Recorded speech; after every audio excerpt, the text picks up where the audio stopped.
senang sekali kita bisa kembali lagi. It's such a great Sunday, amin.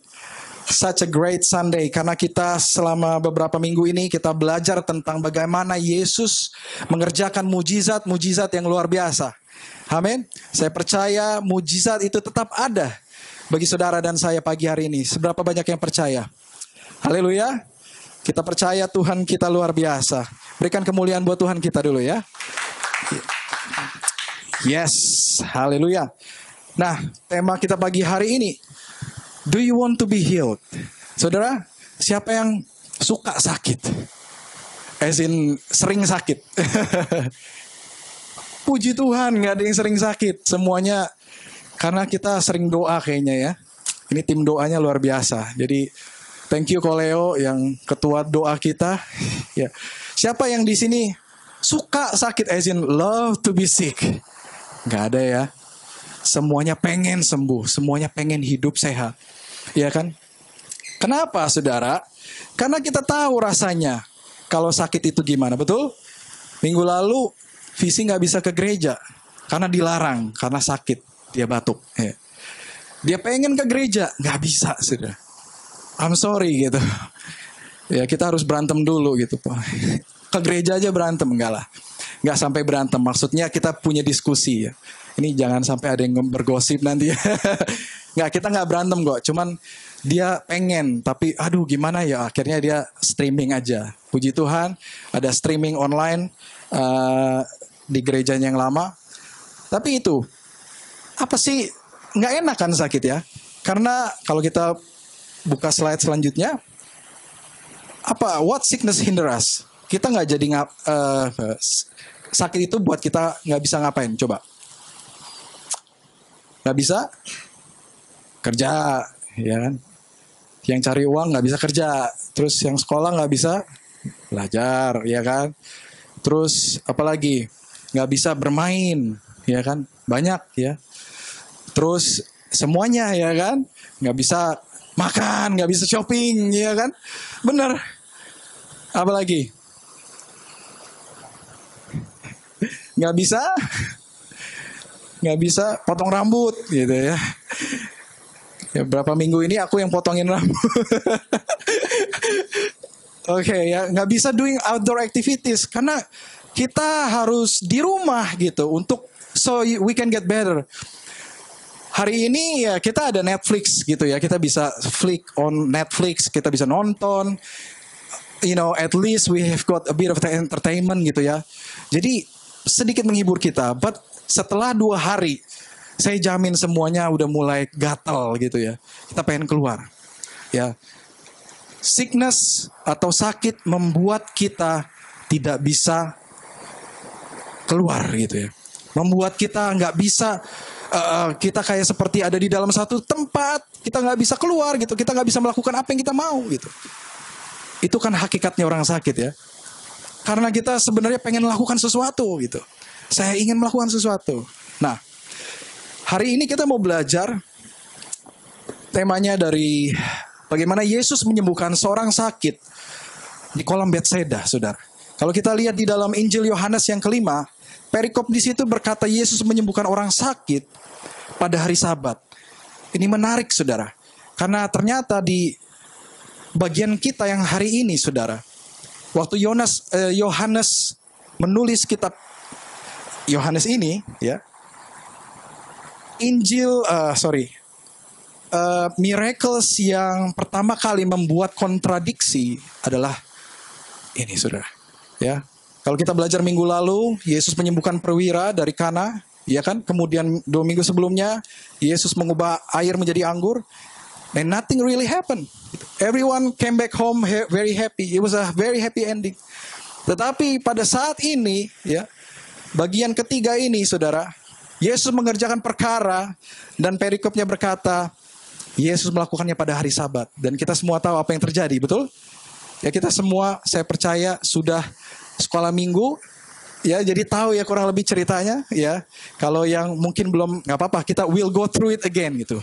Amin. Jadi kalau kita lihat next, ya mungkin kita buka Alkitab kita. We can open our Bible, alright, So those of you who have the Bible on the phone, or you can see from the slide. Okay. So kita akan baca dari ayat 1 dulu sampai ayat yang ketiga, ya. Saya baca dalam bahasa, kita itu dalam bahasa Inggris saja ya, ikutin slide-nya. 1, 2, 3 sama-sama. Sometime later, Jesus went up to Jerusalem for one of the Jewish festivals. Now there is in Jerusalem near the sheep gate a pool, which in Aramaic is called Bethesda, and which is surrounded by 5 covered colonnades. Here a great number of disabled people used to lie, the blind, the lame, and paralyzed. Oke, saya sedikit memberikan konteks di sini. Yesus dikatakan dia pergi ke Yerusalem. Ya, ini satu dari 3 kali perjalanan Yesus berziarah ke Yerusalem. Ya, kita nggak disebut festival apa, tapi kira-kira 7 hari kalau Yesus ada di Yerusalem, ada perayaan sekitar 7 hari. Dan mungkin ini pertama kali di antara 3 tahun pelayanan Yesus, ya. Dan di sini dikatakan dia pergi ke Yerusalem dan di situ ada gerbang atau pintu yang bernama pintu domba, ya, the sheep gate. Dan di situ ada sebuah kolam, ya. Letak daripada sheep gate dan kolam ini di sebelah utara daripada bait Allah, saudara. Dan di situ di mana seringkali orang datang melalui pintu itu untuk mempersembahkan korban. Makanya dikatakan sheep gate, ya. Nah, di sini dikatakan a bit of description bahwa pool itu ada 5 serambinya dan di situ sering banyak orang berkerumunan, yaitu yang suka kesana adalah bukan orang yang normal, ya, gitu, tapi orang yang sakit. Di sini dikatakan have a great number of disabled people, ya, the blind, the lame, and the paralyzed. Oke, ya. Dan saudara, dalam bahasa Indonesia, kalau saudara baca dalam terjemahan bahasa Indonesia, ayat yang keempat itu sedikit menjelaskan bagaimana atau mengapa orang-orang ini datang ke pool ini. Tetapi dalam teks aslinya, ya, dikatakan bahwa teks aslinya itu tidak menginclude ayat yang keempat. Ya, karena di dalam ayat yang keempat dikatakan ada malaikat Tuhan yang sering setahun sekali datang mengguncangkan air itu sehingga setiap orang yang datang pertama kali masuk ke kolam itu akan sembuh. Ya. Kalau dalam teks aslinya sebenarnya tidak ada. Jadi penjelasannya adalah ada sebuah mitos bahwa ketika air itu mulai mengalir, ada sesuatu goncangan, ya. Itu menyebabkan orang siapapun yang cepat datang berlari dan kemudian lompat ke kolam itu akan sembuh. Nah, yang kelima, kita masuk ke ayat yang kelima. Di situ dikatakan, one who was there had been an invalid for 38 years. Nah, di situ dikatakan di situ ada seorang yang sudah 38 tahun lamanya sakit. Di sini siapa yang pernah sakit lama banget? Paling lama berapa? Ada yang pernah 1 bulan sakit? Wow. Sakit apa ya kalau boleh? Pilek. Oh, malaria. Oke, kirain pilek. Malaria 1 bulan. And then siapa yang lebih dari 1 bulan? Fendi. Sakit. Fendi. Memang ini firman buat kamu pagi ini, Fendi. We haven't been there, tapi kita akan ke sana. Ya, jadi ya saudara, tadi kan kita lihat ya, kalau orang sakit tuh nggak enak, gitu kan. 1 bulan. Nah, orang ini saudara, firman Tuhan katakan dia 38 tahun sakit gitu ya. 38 tahun dan dia nggak bisa bekerja gitu. Saya nggak bayangin mungkin tiap hari ketika dia datang ke kolam ini, mungkin waktu dia pagi-pagi dia udah sarapan, dia mau pamit dulu, dia mau pergi ke kolam ini untuk menantikan sebuah mujizat kepada hidupnya. Dan dia mungkin izin dulu kepada istrinya, "Honey, I'm going," gitu. I believe I will receive miracle today. Mungkin kira-kira seperti itu ya, Mungkin dia pamit dengan suatu pengharapan, oh hari ini adalah harinya Tuhan gitu ya. Dia nyanyi, hari ini harinya tuh. Oh, dia pengharapan sekali, saudara. Dia bersuka cita. Saya percaya hari ini ada hari mujizat. Ketika dia sampai di sana, ada orang duluan yang ke sana. Sehingga orang itu lebih cepat dari dia. Gitu. Tahun kedua, begitu pula sama, saudara. Ketika dia mungkin sedang sarapan, sarapannya lama gitu datangnya. Terus waktu dia datang ke kolam, ada orang yang lebih cepat lagi dari dia gitu. Tahun demi tahun berlalu, sampai tahun berikutnya, sampai tahun ke-10 barangkali. Dan dia menantikan, sementara dia menantikan, dia mulai mungkin ragu, saudara. Dia mungkin berpikir bahwa, will I ever get there first? Akankah saya masuk duluan? Dan setelah 20 tahun, sudah bayangkan, sudah. Ya, di sini tidak dikatakan bahwa dia menanti 38 tahun, tetapi dia menderita penyakitnya. Jadi kalau kita mungkin saja dia 10 tahun di situ, mungkin saja 20 tahun gitu. But if he was there for 20 years, ya, kerjaannya hanya seperti itu. Saya rasa nggak ada yang ingin, saudara, hidupnya seperti itu, betul? Hanya dikatakan kalau kamu cuma hidupnya seperti itu, kamu cuma meminta belas kasihan dari orang untuk kamu terima uang gitu, ya kan? Because you can't work. Dan mungkin keluarganya juga abandon dia gitu. Karena kenapa? Karena itu jadi identitasnya dia. Karena itu jadi here it is, yang tadinya dia pengharapan, mungkin saya akan sembuh tahun ini, mungkin tahun depan saya akan sembuh, atau mungkin 3 tahun lagi, I believe within 5 years I achieve it gitu.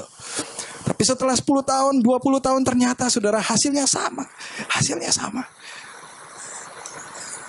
Saya nggak tahu rasanya, saya nggak pernah sakit demikian lama, saudara. Ya. Tapi ketika kita punya sesuatu yang membuat kita lumpuh, saudara, saya yakin kita selalu berusaha untuk, saya percaya, saya ingin keluar, saya ingin bisa berjalan lagi, saya ingin sehat lagi, saya ingin seperti orang biasa lagi gitu. Orang ini, saudara, 38 tahun dia menantikan, dan saya percaya, saudara, bahwa ketika saat ini, saudara, dia datang pagi hari, mungkin dia udah di ambang pintu, saya rasa ya, dia sudah di ambang pintu, dia keputusasaannya dia gitu ya. Dia udah mulai berpikir, that's it, mungkin I'm not gonna be bothered anymore about this, I'm not gonna make it big a deal. Ya, I'm just gonna be doing whatever I'm doing, I normally do gitu ya. Jadi dia datang lagi, saudara, tanpa dia sadari bahwa hari itu dia akan mendapatkan sebuah mujizat.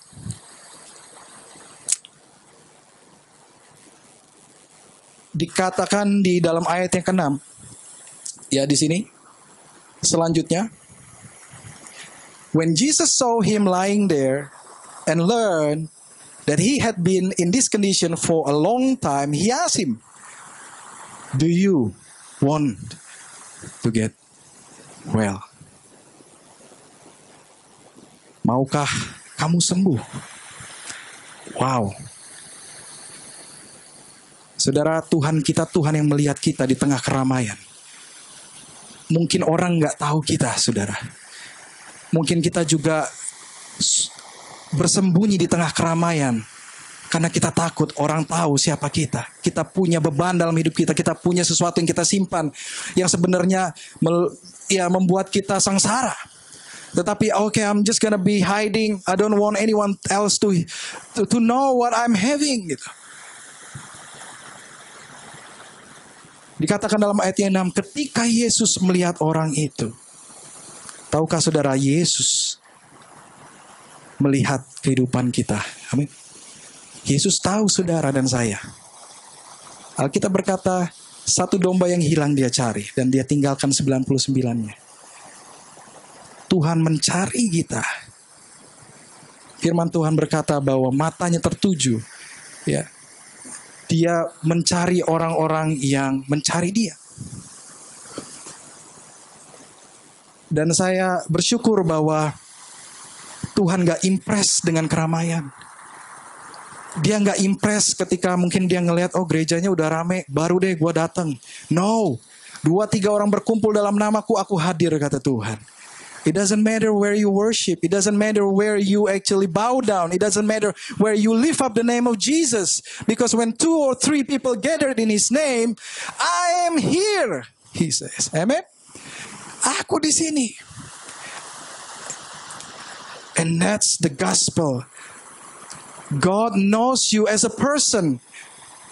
Tuhan ngelihat kamu sebagai seseorang. Dia nggak ngelihat kamu seperti cuman angka di tengah keramaian. You are valid for God.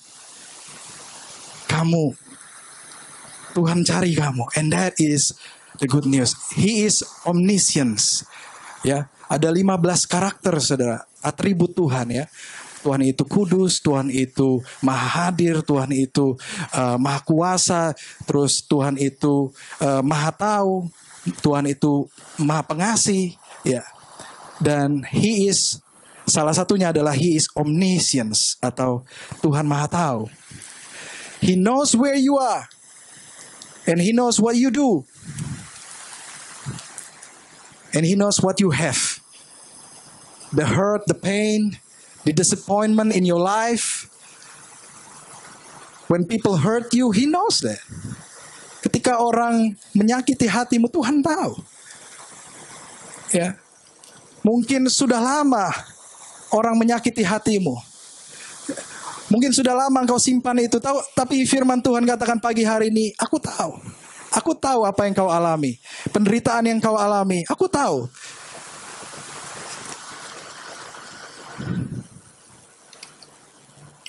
Apalagi kalau kita balik ke slide sebelumnya, ya. What are the examples of spiritual sickness, ya? Kalau kita nyimpan sesuatu, saudara, ya kurang lebih, ya, yang tadi saya bilang, disappointment, sesuatu yang membuat kita nggak bisa, gitu ya, be myself. Apalagi ketika kita ketemu orang yang ini orang yang ngecewain gua, gitu kan? The hurt and the pain. Ya, mungkin jealous gitu. Gila nih orang jalan-jalan terus di Instagram. Gua tiap kali ngelihat story-nya gitu kan. Sorry. Mungkin Tuhan lagi ajarkan kita sesuatu, saudara, yang kekal. Kamu harus lihat sesuatu. Lihat Yesus, oke? Kita balik lagi dan loncat ke slide selanjutnya. Apa yang orang ini katakan? Ayat yang ke-7. Sir, the invalid replied, I have no one to help me into the pool when the water is stirred. While I'm trying to get in, someone else goes down ahead of me. Jadi Yesus katakan tadi, ya kan, Yesus tanya sama dia.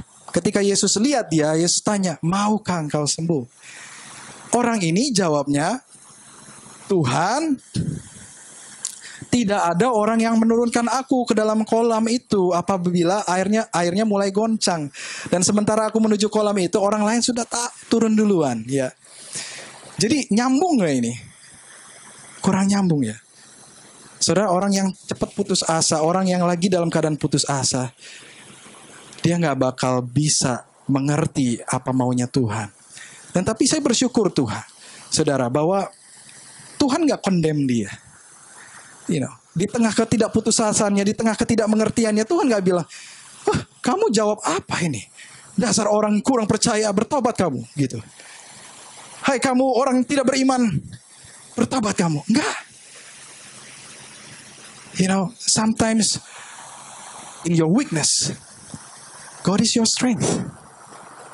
Ketika kita mulai lemah, saudara, Tuhan mau bilang bahwa, it's okay. I am your strength. You don't have to be strong all the time. I designed you. I know exactly what you are. Aku yang ciptain kamu. Aku tahu persis. Aku mengerti. Aku tahu kamu lagi putus asa. Aku tahu kamu sudah lama kamu simpan mungkin dendam sama orang itu. Mungkin kamu gak suka sama dia. Aku tahu. Bagaimana kamu gak suka sama dia? Yesus tahu. Ya. Dan Yesus tidak buang kita, saudara. Ketika kita punya struggle dalam hidup kita, ketika kita mulai bimbang, ketika mulai kita ragu, dia gak buang kita. Ya. Apa yang Yesus katakan kepadanya? Mari kita lanjutkan. Ayat 8. Then Jesus said to him, "Get up, pick up your mat and walk." Ya. Kata Yesus, bangunlah, angkatlah tilammu dan berjalanlah.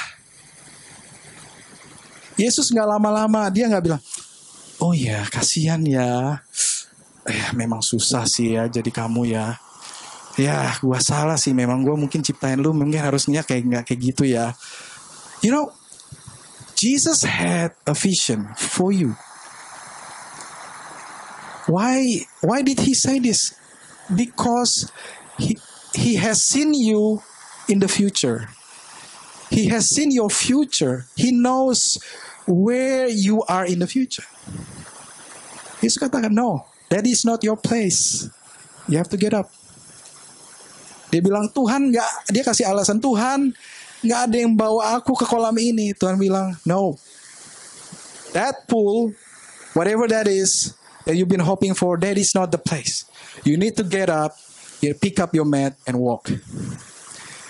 Apapun yang kau harapkan hari-hari ini, mungkin itu bukan jawabannya. Tuhan punya jawaban yang lain dalam hidupmu. Jangan andalkan satu hal yang bisa merubah hidupmu. Tidak. Amin. Dengar suaranya. Dengar apa yang Yesus katakan. Yesus bilang bangkit, ambil tilammu, berjalan. Ayat yang 9. At once the man was cured. Saya suka dalam bahasa versi yang lain dikatakan suddenly the man was cured. Tiba-tiba langsung aja bahasa Indonesianya pada saat itu juga sembuhlah orang itu. He pick up his mat and walked. The day on which this took place was a Sabbath.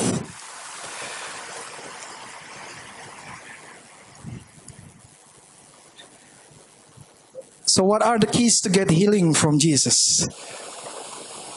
Bagaimana kita bisa mendapatkan mujizat dari Yesus? Tadi saya sempat katakan bahwa yang Yesus bilang tadi, bangkit. It is not your place. Kamu punya merasa loneliness, it's not your place. Kamu harus bangkit. Kamu kecewa, kamu harus bangkit dari kekecewaanmu. Kamu apalagi? Iri hati, kamu harus bangkit dari iri hati. You know, you have to go there. You know, you have to leave that place. And what are the keys to get healing miracles from Jesus? Yang pertama, ya, jangan biarkan masa lalu kita melukai kita, menyakiti hidup kita. Jangan biarkan kekecewaan, kepahitan itu buat kita stay in that place, berhenti di situ. Karena Yesus punya sesuatu yang lebih besar daripada yang kita bayangkan untuk hidupmu. Amin. Seberapa banyak percaya itu? Amin. Yesus punya sesuatu yang luar biasa. Tapi kita harus bangkit dulu, saudara. Amin. Yang kedua, obey. Yesus katakan apa? Kalau Yesus bilang, angkat tilammu, obey. Dengar suaranya hari-hari ini, saudara. Penting anak-anak Tuhan, kita harus lebih lagi mendengar suara Yesus. Banyak sekali godaan, banyak sekali tantangan, saudara. Amin. Anak-anak Tuhan, obey the voice of Jesus Christ. And the last one, not the last, the second last, the third one, trust in His sovereignty. Dikatakan bahwa Yesus menyembuhkan itu adalah hari Sabat. Hari di mana orang harus beristirahat, saudara. Tapi Yesus kan, no. I'm gonna heal this person anyway. Because I'm the Lord of this Sabbath day. I made this, you know, like wherever you are right now or whenever you are having this problem, well, God is in control. Regardless, you know, oh ini kan lagi COVID-19, ini kan lagi saatnya kita new normal, nggak mungkin lah. Well, God is the God of the day. Amen.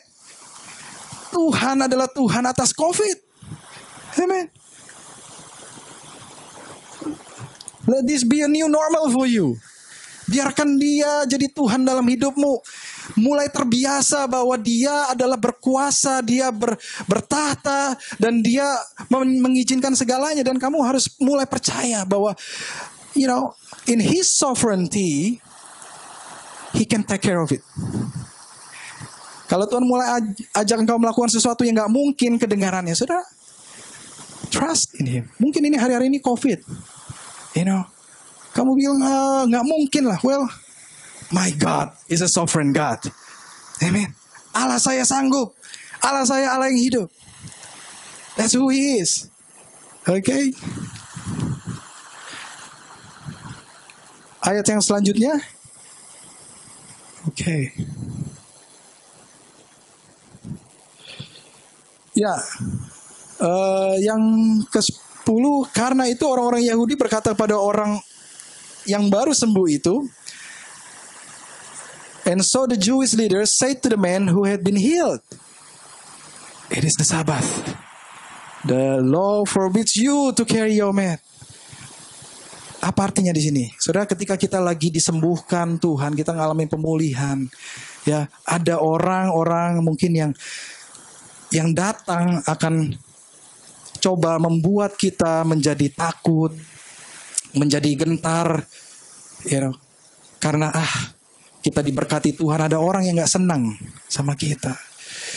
Saudara, saya belajar bahwa kalau orang gak senang sama saya, udahlah biarin gitu. Saya suka ada orang yang bilang begini, this is what I heard recently, dia bilang,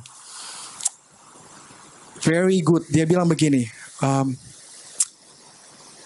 buat apa, dia bilang, kamu belanja sesuatu yang kamu gak perlu dengan uang yang kamu gak punya untuk orang yang kamu gak suka. Tangkap gak? Ya. Dia bilang gini, wah bagus banget ini. Dia bilang, buat apa kamu belanja sesuatu yang kamu gak perlu in the first place dengan uang yang kamu gak punya. Terus untuk impress orang yang kita juga gak suka lagi gitu.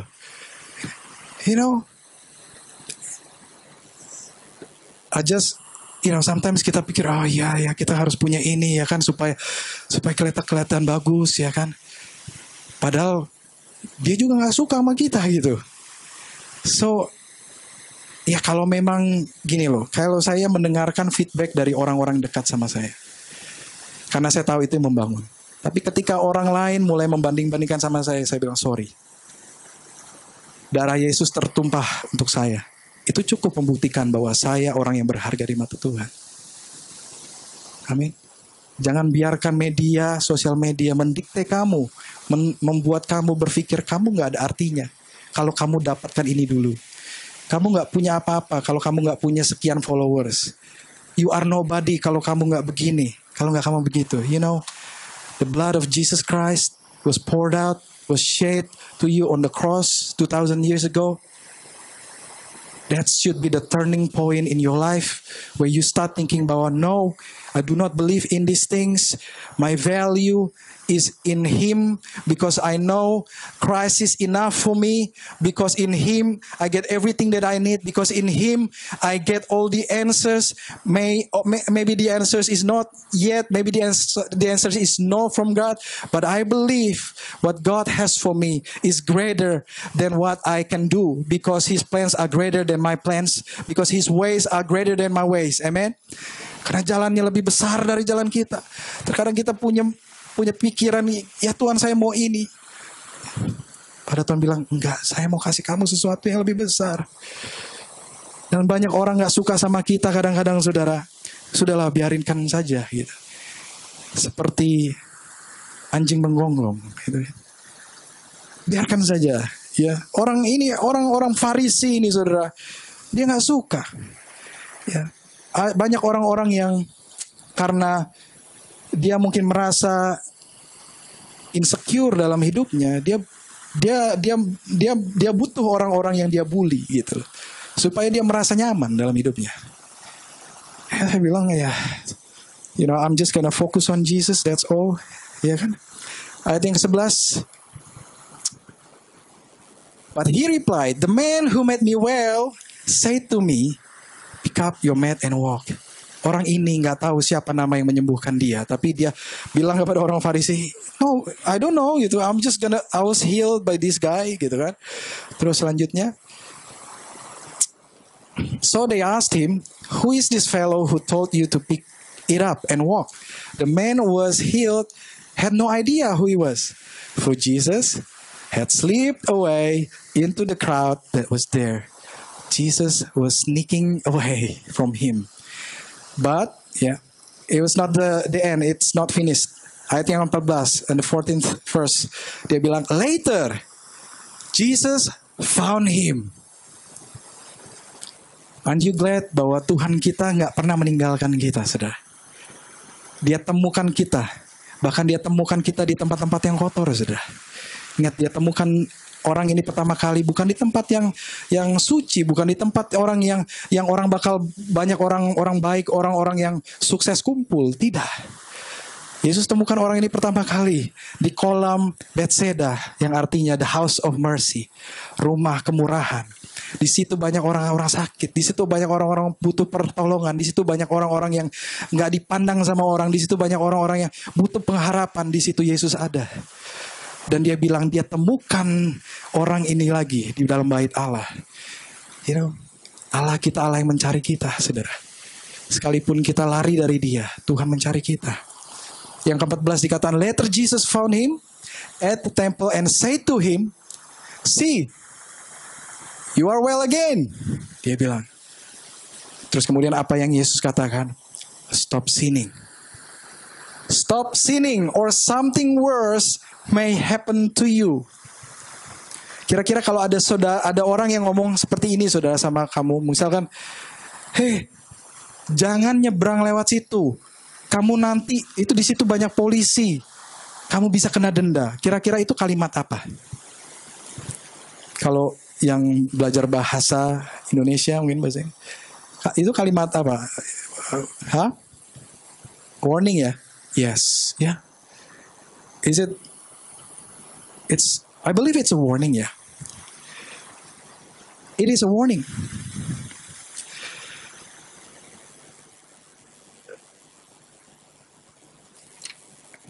Ya.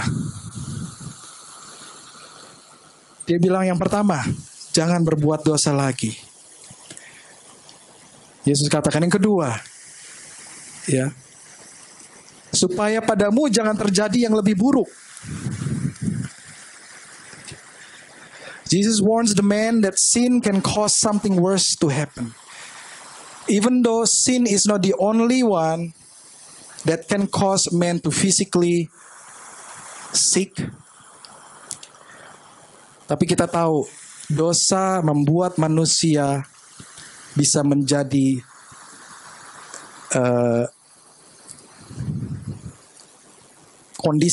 kondisi manusia bisa menjadi begitu buruk. Ya kan? Kalau kita baca di pasal yang ke-9, ketika ada orang buta di situ, murid-muridnya bertanya kepada Yesus, Tuhan, apakah dia berbuat dosa, orang buta ini? Apakah ini salahnya dia atau salah orang tuanya? Yesus bilang, enggak. Bukan salah dua-duanya. Tapi pekerjaan-pekerjaan Tuhan harus nyata dalam hidupnya. Hari-hari ini kalau engkau menanti jawaban Tuhan, terasa lama. Hari ini kalau engkau merasa seperti, kenapa saya harus mengalami penderitaan ini, Tuhan? Kenapa saya harus mengalami penderitaan yang begitu lama? Kenapa saya masih jomblo, Tuhan? Gitu. Saya mau bilang bahwa pekerjaan-pekerjaan Tuhan harus nyata dalam hidupmu. Saudara, satu pernyataan atau satu kebenaran yang kita harus benar-benar terima. Ya, ini it's gonna be hurting atau ini it's gonna be very straightforward for you. But I learned, dan Alkitab juga berkata bahwa hidupmu, kata Paulus, hidupku bukannya aku lagi. Ketika Yesus mati di kayu salib, Dia tergantung di sana dan hari ketiga dia bangkit, saudara. Dia membangkitkan kamu. Ketika kamu percaya kepada dia, kamu jadi orang yang baru. Kamu menjadi miliknya. Saudara, Yesus telah buktikan segala-galanya bahwa dia mau kamu memberikan hidupnya bagi dirinya, saudara. Ya, I have to say bahwa, this life is not yours. I wish there is a better way to say it, ya. Aku berharap ada cara yang lebih mudah untuk menyampaikan ini. Hidup ini is not about you. It's about Him. Karena pekerjaan-pekerjaan Tuhan itu harus nyata. Kenapa kita mengalami satu yang kita nggak suka dalam hidup kita? Kalau kita nggak mengerti konsep ini, saudara, kita banyak kali kita akan bertanya dan seringkali kita mungkin protes sama dia. Tapi kalau kita tahu saya hidup hanya untuk Tuhan. Seperti Paulus, kalau aku hidup untuk Kristus. Dan mati adalah keuntungan bagiku. Saudara, berapa lama sih kita hidup di bumi ini? Benar? Mau sampai kapan, saudara? Saya nggak mau nakut-nakutin, tetapi hari ini kita tahu bahwa antivirus COVID ini belum tertemukan. Gitu. Kita nggak tahu what's the next, gitu. Kalau kita punya plan, of course we have to plan for the worst, that's right. Supaya kita punya pegangan, benar nggak? Ya, yang punya keluarga pasti lebih mengerti. Karena dia harus menghidupi menghidupi istri dan anak-anaknya. We have to plan for the worst. Tapi Tuhan lagi ngajarin hari-hari ini mungkin supaya kita nggak berharap kepada sesuatu yang kelihatan. Sesuatu yang nggak kelihatan biasanya lebih penting dari apa yang kelihatan. Saudara, nafas itu kan udara itu nggak kelihatan. Tapi saudara benar-benar bergantung sama udara itu. Cinta kasih nggak kelihatan, saudara. Tapi ketika cinta kasih itu hilang, kamu merasa bukan manusia. Sesuatu yang nggak kelihatan lebih penting. Biasanya.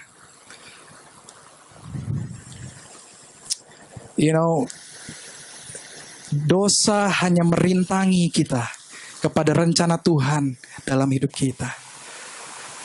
Yang membuat kita mungkin sering kali berhenti, membuat kita sering kali duduk, tenang, dan tidak mau berjalan seperti yang Yesus lakukan. Seringkali ada sesuatu yang merintangi hidup kita. Mari kita lihat dalam Ibrani 12 ayat 1 dan 2. Mungkin ada yang bisa bacakan. Fendi bisa tolong bacain dengan keras.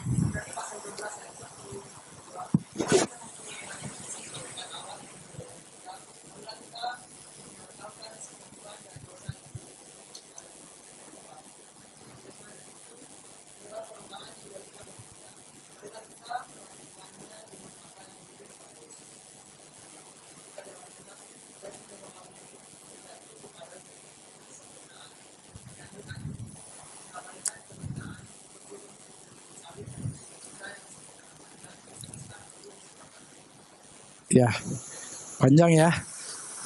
Di sini dibilang tapi di ayat yang pertama, marilah kita menanggalkan semua beban. Ya, saudara, saya percaya kebanyakan kita pernah dengar ayat ini. Ya, dikatakan karena kita mempunyai banyak saksi. Kalau kita tahu pasal sebelumnya, penulis buku Ibrani sedang berbicara tentang banyak sekali orang pahlawan-pahlawan iman.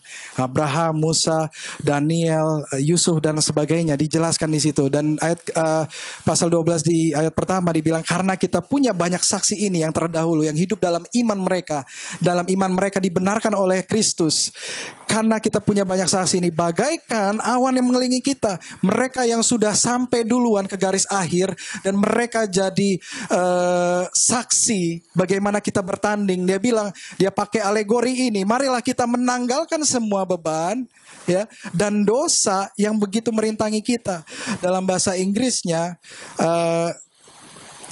di sini dikatakan, saya suka dalam bahasa Inggrisnya. Sorry, saya buka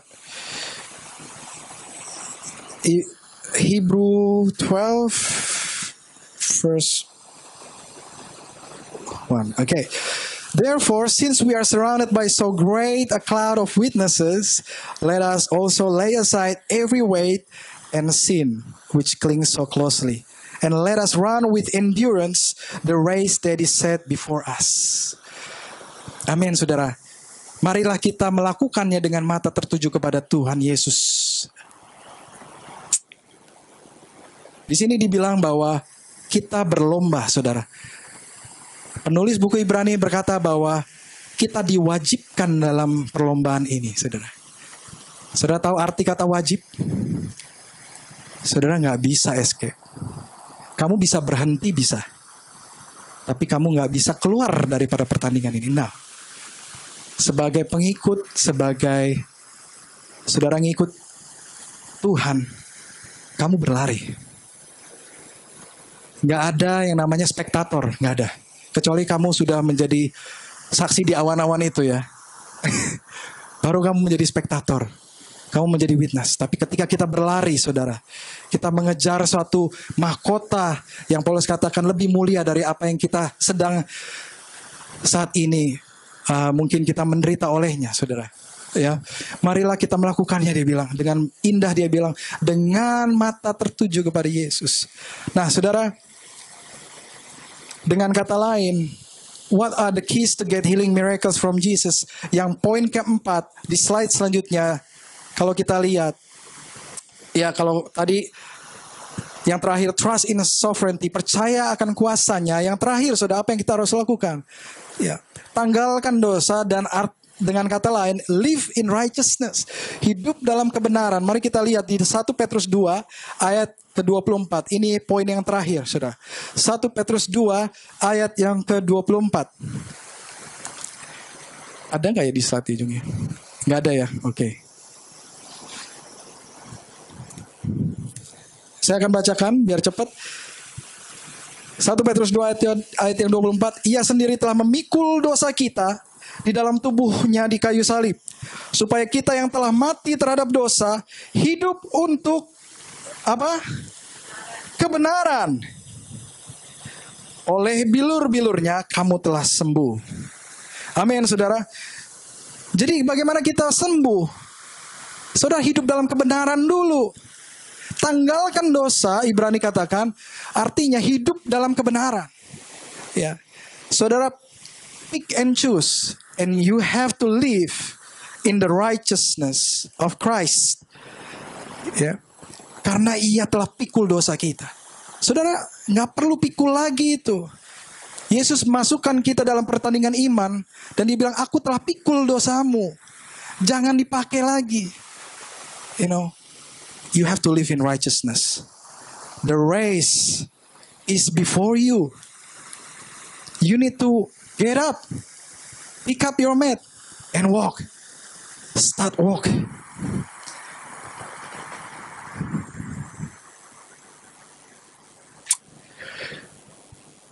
Saudara, tadi malam saya nggak sengaja saya lihat Facebook videos. Saya suka lihat Facebook videos dan saya ketiduran. Tiba-tiba waktu saya bangun, karena itu continuously playing, terus ada seseorang wanita yang mempostingkan sesuatu dan saya kaget sekali karena dia bilang begini. Saya awalnya sedikit saya nggak begitu, I'm not that type of person who yang suka superstitious, kemudian yang terlalu ngeroh gitu loh, ngerti nggak maksudnya? Ya, yang ngeroh gitu lah ya.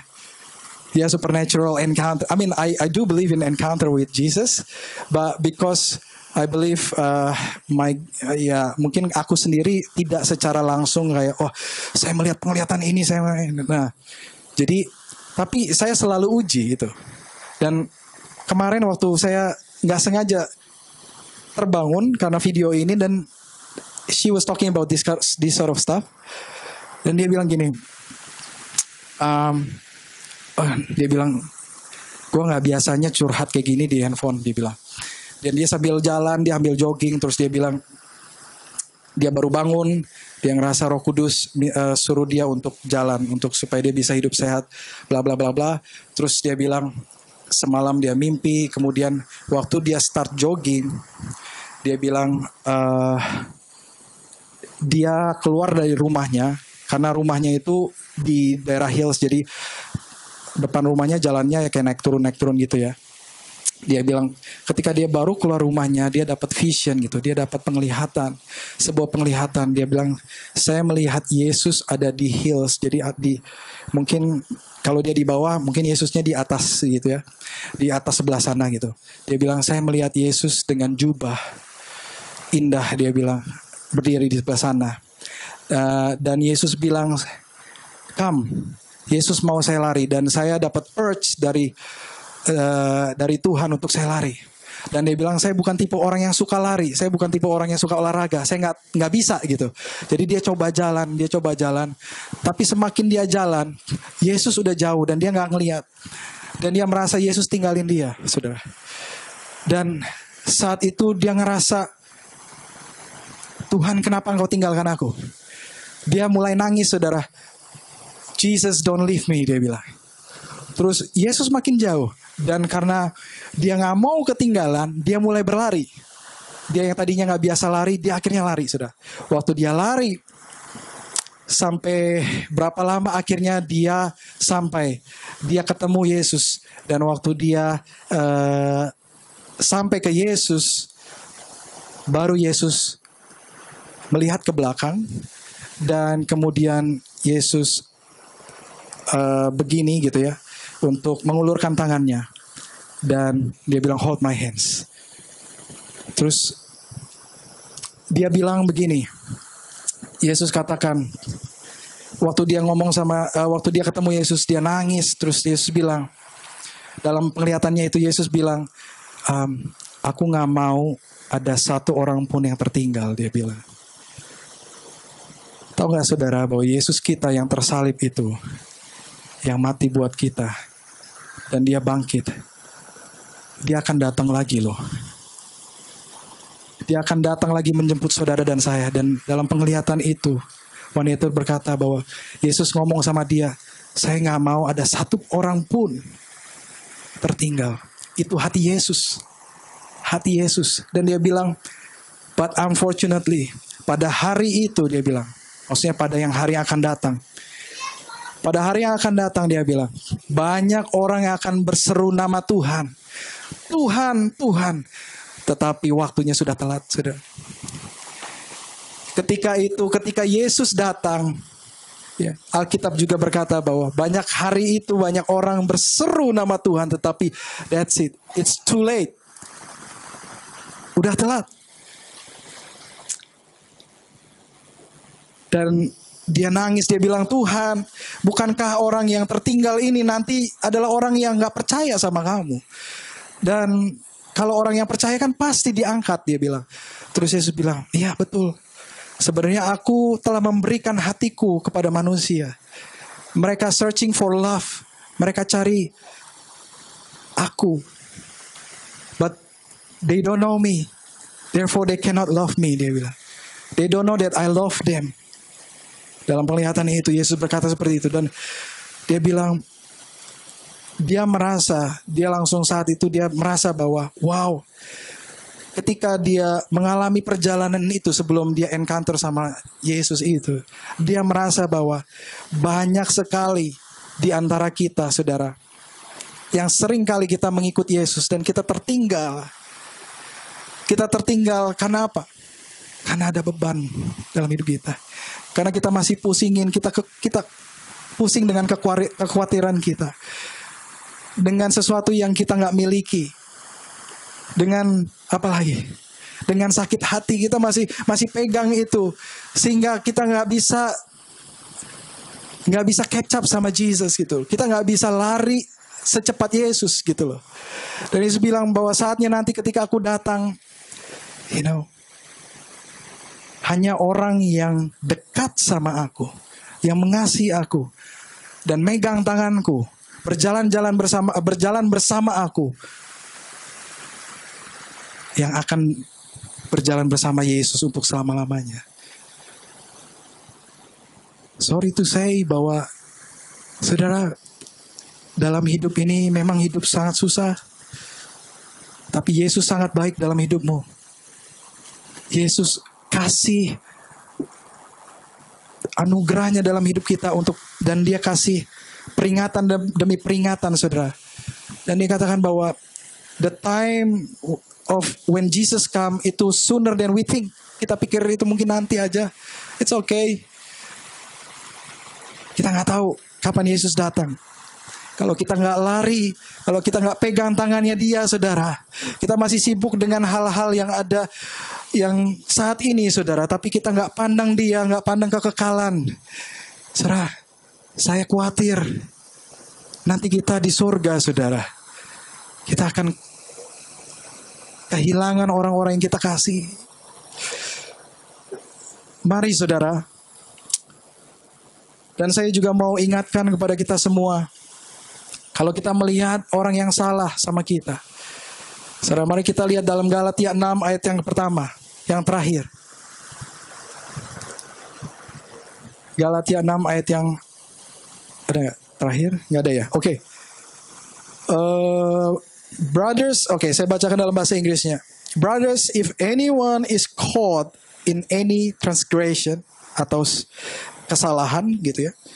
You who are spiritual should restore him in a spirit of gentleness. Keep watch on yourself, lest you to be tempted. Saudara-saudara, kalaupun seorang kedapatan melakukan sesuatu pelanggaran, maka kamu yang rohani harus memimpin orang itu ke jalan yang benar dalam roh lemah lembut, sambil menjaga dirimu sendiri, supaya kamu juga jangan kena pencobaan. Kalau saya cerewet sama saudara, saya minta maaf. Karena saya mau, saudara, jangan sampai kita jatuh dalam pencobaan. Karena saya mau supaya gereja ini, setiap kita yang hadir pada pagi hari ini, ketika Yesus datang, Yesus menjemput kita semua. Amin.